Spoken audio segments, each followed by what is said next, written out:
Hey guys, welcome back to Which Way is Up, and we have a special guest, and his name is Jeremiah. What's up, everybody? So, we are talking about a very specific topic today, and it is different mindsets that you might be able to have. And the first question I have for Mr. Jeremiah is, what is the difference between a growth mindset and a static mindset? When it comes to growth mindset versus a static mindset, you can imagine it in two ways. So a fixed mindset says, I am basically stuck at this position, or I am only good at this certain amount, versus a growth mindset, which says that I'm always able to grow. As in growth mindset, I'm always able to improve. So in a static mindset, it'll be like, I'm not good at cooking or something like that, for example, which is not true because you've never applied yourself to cooking or you never learned how to cook. You just say, oh, I'm not good at cooking, versus growth mindset, which would say, well, if I learned and I really tried, then I could be good at cooking. And do you think how you grew up and how family dynamics and other types of relationships can actually affect in what areas you can see a static mindset versus a growth mindset? Absolutely. So with family dynamics, especially with parents to children, the things they say about them, especially the younger, the more influence it would have over you. So like if I was told that I was never good at sports when I was a kid, like if I was like 5 years old and I like messed up, my dad was like, oh, even if he didn't mean to, says like, oh, you stink at football, or, fill in the blank, then it would definitely affect you. It's saying, oh, I'm not good at sports. Like the example I said with, I'm not good at cooking. Well, it's not that you can't be good at it, but if you choose to believe that you're not and you never make an effort to change that, knowing that you could change that, then it definitely would. Yeah, and especially most children and most people that have people over them and influence, they don't immediately think negatively of themselves. Right. It's mainly other people that speak negatively into them. And that's actually how they receive those things. Yeah. Is because if a parent, a teacher, a professor, a babysitter, anyone over them speaks positively into their life, they learn to live with positive outcomes. Right. But if you're in a family dynamic or something like that, where they might not mean it in bad intentions, like what you were saying, but they're constantly trying to critique you to maybe help you be better. But when you're a child, it's kind of hard to discern if it's criticism or judgment. But it definitely is super big with who you surround yourself with. That can really give you different mindsets in life, which is why the whole statement of show me your 5 friends and I'll show you your future. Yeah. It's super big of who you surround yourself with, who is in your environment, who are you constantly with. The way that they think, the way that they do things can affect what you do as well. And even not even just with static and growth mindsets, like even with bad decision making and those type of things. Like I was having a conversation with a friend, and we were talking about how there's so many gateway things that happen in life where it's like some people don't think alcohol and drugs are a bad thing, but it's not the thing. It's the thing that can draw them even worse into different situations. What can draw them into addiction? What can draw them into even worse things? And but she said the thing that makes it bad is the people you're with when you do those things. Because if you're surrounded by bad people, and if you're surrounded by people that might not have the best influence on you, if they're the ones being like, oh yeah, like this alcohol, this beer is great, let's go get some vodka. Let's go get that, like they take it way farther. While if you were alone, that maybe not have happened in the first place. So it's also completely your mindset, what you decide to do in your life, what type of avenues and what type of choices you make in your life isn't just based on you, but like what we were saying, it's based on who you grew up with, but also who you might surround yourself with in friendships, in relationships, which is why it's so important, people out there, that it's so important of who you surround yourself with. It's so important who you are looking at and like who you are finding romantic feelings for, who you are wanting to be best friends with. If you don't see them as making positive decisions, that means they can greatly affect you as well, especially in the long run. So make sure to be careful of that in the future. And especially having that awareness of your external factors and specifically people, right? Because exactly like you're saying, show me your 5 friends and I'll show you your future, because the things that you see is almost like as things enter your brain, it's like that's what's going to come out of you through actions, through words, through decisions that you make. And so if you're not aware of it, first part, then you're just going to be, it's almost like you hopped into a river, let's say your friend group, and you're being taken down by the tide, but you don't even realize it. So whether that direction is positive, whether that direction is negative, depends on, you need to know where you want to go. You need to know, am I trying to improve in certain areas? Am I trying to improve physically? Then are my friends improved physically? Am I trying to, I don't know, get a job, make more money? Are my friends doing those things? So not just seeing it as like oh, my friends are leading me towards this negative direction. Well, actually, are your friends even leading you in a positive direction? Because they could lead you neutrally where you're all the same and you're not actually growing, which may not that you want to ever cut people off or do things like that, but always take into consideration for yourself a bit. Are these friends, do they even have my best interest at mind? Or is it just convenient because we're in the same like situation? Are we in the same classes? Or is that the only reason why we're actually friends? Like, how would you suggest for them to find better people in their life or surround themselves with positive influences? Right. And I think definitely the first step in finding better friend groups to be around, better influences in your life, is making that active decision to change yourself first. Because you can find those better groups, but will those groups want you? And that's the real question. Is the groups and the people I'm with now, is at the level I'm at? If I even go to people who are at this better level, at this better place, am I actually making the active decision of deciding to improve, of deciding to grow, or am I just wanting to hope that other people will change my circumstance? So I would definitely say the first step is making that active decision in yourself with growth mindset to start to grow, start to improve, and start to strive for better because you're able to. And then from there, it takes intentionality and it takes time. I wish that it could just be, oh, in a month, I have better friends, I have a better life, but it's a lifestyle of growth. It's a lifestyle of choosing friends, of being like, hey, I'm going to start hanging out with these people a little bit less because maybe they're not pulling me in the right direction.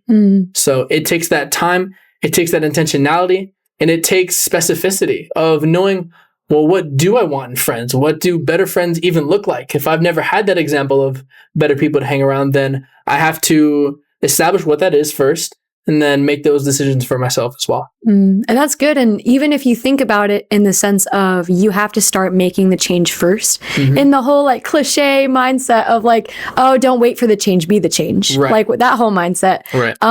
So in this whole analogy of the river, if you're jumping out of the river first, that's going to be a shock to you. Which means if you are trying to find new friendships, if you're trying to be healthier, it might not feel normal at first. You're going to be uncomfortable. The wind's blowing, you're like, what's happening? Not with everybody, right? So it's going to be really uncomfortable at first. But if you think of it in the way of being intentional, be committed to it, constantly striving for better, you might actually be able to get to the point where you're able to actually pull other people out of that river too. Right. And if you do have a better environment around you now, if you do have better friends that are pouring into you, that are helping you grow, that means if you do ever end up going down that tidal wave of, oh no, I'm starting to make bad decisions again, when you're surrounded by the good people in your life, they can actually help pull you out as well.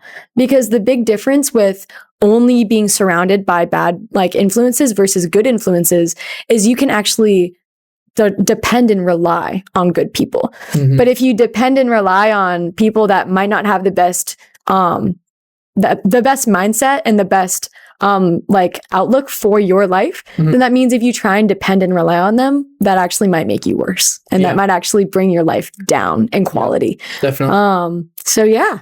But the next question that we have is, have you noticed any times in your life where you lived with a growth mindset or a static mindset? Or even what we were saying, like, have you noticed that other people around you have impacted your mindsets throughout your life? Situations in my life, there's been a lot of situations where just having an understanding and an awareness of what like growth mindset, and I feel like I'm overusing the term, but the reason why I say it so much is because it's so important to first be aware of it. Because in my life, in a situation, let me think of a specific example. Let's say with my dad, right? So with my dad, as a parent, he's had to correct me and he's had to discipline me and be like, that's wrong or that's not correct. And there have been so many times in my life where he has said things where he's been like, Jeremiah, that's wrong. And I've wanted to argue with him. I wanted to take it personally. I've wanted to just kind of stand against him so that I could be right. When the first thing I had to realize is like, okay, well, let me put my pride aside a little bit and be like, ego and everything. Yes, because it's so easy to like, especially with criticism, to take that so personally. Like the people are trying to attack you and attack your character, when a lot of the times it's just that they are trying to help you.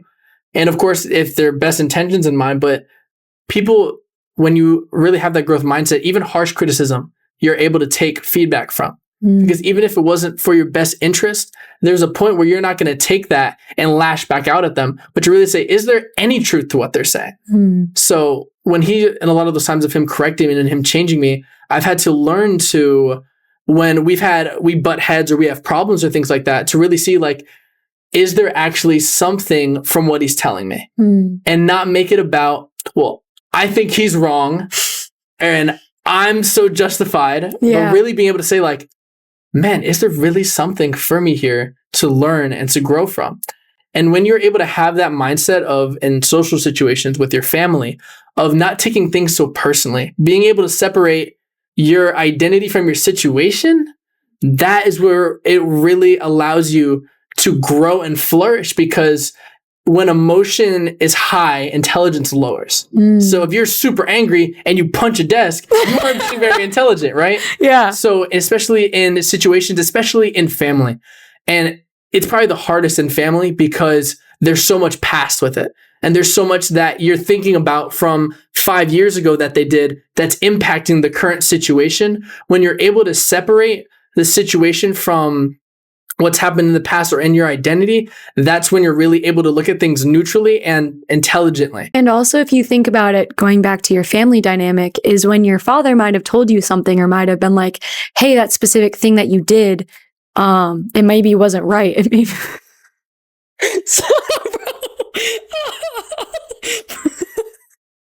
It was your face. I couldn't.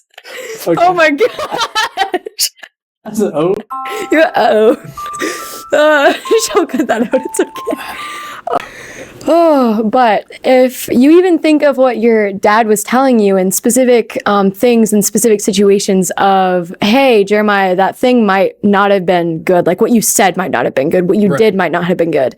Obviously, it is a growth mindset in that to be able to take what he said and be able to apply it to your life. Right. But the first step is that you trusted him. Right. First and foremost. Right. And the biggest thing that I would probably say to our viewers out there is don't take every single person's opinions as truth. Right. Because there are a lot of people in your life that might be looking at your life and wanting to change things in your life for their own benefit or for their own advantage. And just because of those things, like that's why critically thinking is so important. It's so important to be like what you're saying. Is there any truth behind that statement? Are there any specific areas of weakness that I need to work on in what they brought up? But if you don't fully trust them, I know in my personal life, I have people where I fully trust and fully know that they can give me any advice or suggestions and I will take it. Right. Like I won't push it away. I won't have it go in one ear, out the other. But there are very specific people where if they give me advice, when they tell me things, when they give me suggestions, I have to heavily think it over. Right. Because they might not be in the same season as I am. They might not be in the same lifestyle. They might not know where I'm coming from. Right. And it's recording? Okay. Sounds good. And one thing that I started noticing whenever you were talking was the big difference between a static mindset and a growth mindset is that static mindsets tend to get very me first, very selfish. They try and put their emotions first of like, oh, I need to protect my own reputation. I need to protect my own way of thinking. Or like, I'm right and you're wrong. Like always putting yourself first and even like getting emotions or like mainly making decisions based on your emotions. While having more of a growth mindset, that's when a lot of making decisions based on intelligence comes in. Right. Where it's okay. Yes, what they said might have really, really offended me, or maybe I took it wrong really bad at the start, but is there any truth in what they're saying? And start reflecting on that. And the big thing in growth mindsets is not just discarding what people say because you don't agree with it, but genuinely reflecting on it and saying, okay, where were they coming from when they said that? Were they coming from a good place of wanting me to grow? Like what your dad was saying of, oh, he just wanted me to have the best life possible. He just wanted me to grow up correctly. And even something with a static mindset that even I can speak on is if you've grown up around so much criticism and so much people speaking down on you and stuff like that, it's very easy to carry a negative filter into multiple areas of your life. Where something as simple, and you can tell when someone has a negative filter almost immediately, because someone might say, oh, you did your hair really good today. And in their head to be like, why just today? Did it look bad yesterday? Right. Where it's they gave you a compliment, but you actually turned it into an insult because of the way that your brain processed it and the way that you perceived that comment. So you can really tell if you have a negative filter over things because of how you've been raised, by how much what other people have said over you, and even just in simple ways of if you've had multiple hurt from other people. It could even just be you had a really bad day that day. And if you have a negative filter in like a small moment, that is not bad. We all have our moments. We all have our situations. But if you can tell you have multiple repetitive situations that come up and you're thinking in this way, that might be a moment to be able to say, okay, what in my life genuinely caused me to start thinking like this? Right. What has caused me to start looking at people in a negative light and looking at myself in a negative light? Because we weren't made to think that way. We weren't made to react with people that way. Honestly, we were created for quality relationship. We were created for people to uplift us. And we weren't created to be able to just have mediocre life throughout the rest of our life and never actually do anything meaningful. So it's really important to look inwardly whenever we have those moments of conflict or those moments of situations and say, okay, is there anything I need to do in these situations? Right. And I wanted to say on two things. So we'll start with what you were just talking about. And it's actually a definition of what a mindset actually is, because we say mindset like a way that we view things or something. But here's a definition that I really liked. And it says a mental frame or lens that selectively organizes and encodes information. It's literally the way that our brain takes an information and stores it. So exactly like you said, if someone compliments you saying today, your brain receives that as they meant just today. And it already has that negative bias towards it because of the mindset that you have. And learning to become aware of it, I like to say, what you're not aware of, you become victim to in a way. Because if you're unaware of how taxes work, then you're like, where's my money going? What the heck? And then you don't even realize you're susceptible to it. And one other thing you were talking about earlier with taking criticism and feedback is there's a quote from 7 Habits of Highly Effective People that really simplifies it. That is a book. It's a book. 7 Habits of Highly Effective People that says, seek first to understand and then be understood. Because you were saying how with a fixed mindset, it typically tries to be understood. And then if they agree with me, then I'll try to understand their point. Where especially in communication, that's so important to try to understand what the other person is saying, because if both people are just trying to get their point across, it clashes. Versus let me put down, again, your ego, put down those walls. And then now I'm actually able to start to understand what they're trying to say. And then I'm able to almost curate the way that I was trying to communicate that information to them, because now I actually understand what they're trying to say. Versus that high emotion, I'm just going to get louder and try to make them understand me and my point. No, try to understand them first. And when the people know that you understand and that you hear them, they will be a lot more susceptible to receiving from you. Yeah. And even if you think about it, I think we actually use this as a quote in our curriculum where it's you versus them instead of you and them versus the problem. Right. Or you and them versus the situation. Where it's most times when we take into arguments or differing of thoughts, like if someone did say to you, like if your dad said to you, oh, like let's just say you forgot your mom's birthday. Womp womp. Uh-oh. And Happened this year. I'm joking. It didn't happen. I'm joking.